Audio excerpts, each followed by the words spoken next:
आज आम घरे एकदम भोजी स्टाइल सपुरी खटा घरे प्रस्तुत करवा। आपण मैंने देखिके कहे तो एटा भोजी स्टाइल सपुरी खटा पर देखा जाउछि ना नहीं, किंतु चलतु आज ये सपुरी खटा को आम एकदम घरे पूरा सिंपल वे रे प्रस्तुत करवा। सपुरी खटा खरा दिने बेसी होता है, तेज आपण मैंने जति यही सपुरी खटा रेसिपी देखा चाहती तेबे मु वेलकम करुच्ची मोर यूट्यूब चैनल प्रगति किचन को। आपण मैंने मो चैनल को सब्सक्राइब करते सहित बेल आइकन को दबाई नियंतु। देखंतु मु गोटे सपुरी नहीं कि से चोपा छड़ाई एमती छोट छोट करके काटी नहीं, आपण मैंने जेकोसी शेप को मध्य काटी पारिबे। एबे चलतु आमे खट्टारे व्यवहार करने मुझे पतला गुड़ यूज करछि एवं देखते छुक देवाई सोरिष पानमधुरी सुखिला लंका एवं भूसंग पत्र। एबे आसतु आमे चुल्ली को गैस को लगैकि से सोरिष एवं पानमधुरी को भाजिकी गुंड करके रखी नबा। एबे सही कड़ाई रे 3 चामच तेल देके गरम हो सारा पर से सोरिष एवं पानमधुरी पकईकी फुटई नबा।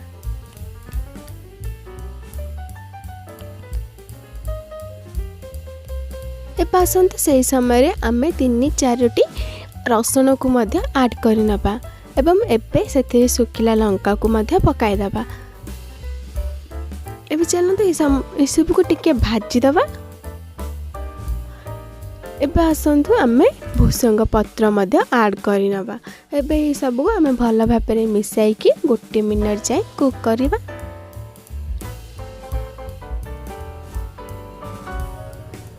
देखो ये समय आम कौन करवा ना किसी फ्लेवर आने तो मुझे हिंगू ऐड करनौची।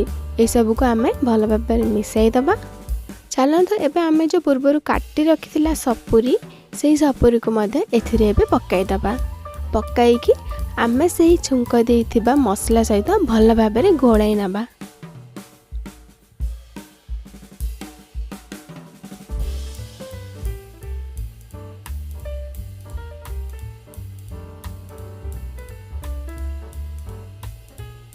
एबे आसतु आम ढाकुणी देकी 3 मिनट जाए कुक करवा। कुक कर सारा पर आपण मैंने देखिए आम सपुरी जाक टिके सॉफ्ट हो सारी। तो ये समय आपण मैंने चाहिए जदि पानी ऐड करें तो देखंतु मु यही सपुरी रे एबे पानी ऐड करनौची। पानी मु गोटे ढाल यूज करछि। एबे आसतु यही समय आम स्वाद अनुसार लूण पकईदबा। लूण पकई सारा पर आमे 1 चामच लंका गुंड पकई नबा। एबे आमे हलदी गुंड आधा चामच पकईकी यही सब को भल भाव में मिसाई दबा।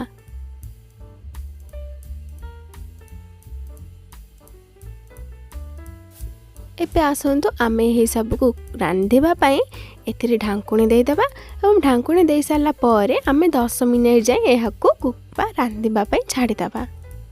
10 मिनट पर आपण ये समय कौन करेंगे जो गुड़ आम रखी ना से गुड़ को पकईदे। गुड़ पकई सारा पर यह भल भाव में आम सपुरी सहित मिसाई नबा। एबे आसतु किछि समय पुणी यहाँ ढाकुणी देके 2-3 मिनट पुणी कुक करवा। तो ये समय आसतु एबे आम गोटे घोल प्रस्तुत करवा। भोजी जो प्रकार खट्टा प्रस्तुत हुए से भाव में आम करवा, कहीं भोजी यही कॉर्नफ्लोर को ऐड करके ही घोल करके दे था से बहुत स्टिकी एवं शाइनी होता है। तो देखो मु कॉर्नफ्लोर गोटे 2 चामच नहीं जाइए। 2 चामच है पर पानी देकी एमती पतला आकार रे गोटे घोल प्रस्तुत कर नहीं। आसतु एबे आम ढाकुणी खोली को सही घोल को एबे आम एथिरे अल्प अल्प करके ऐड करनबा।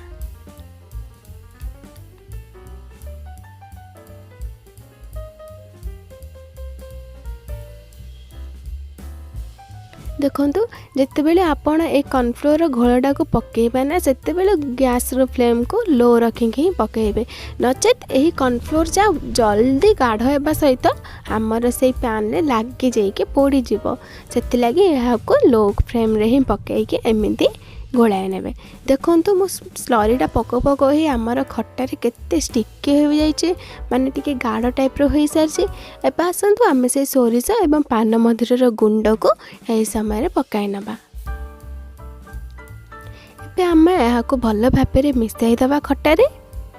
चलतु यह पुणी आम घोड़े 2 मिनट जाए छाड़ीदबा रांधिबाई।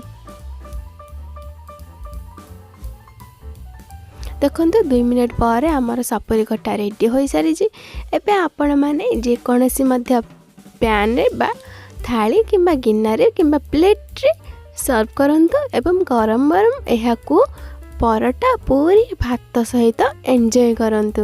देखंतु अति कम समय आमे भोजी स्टाइल सपुरी खटा घरे प्रस्तुत करनेले।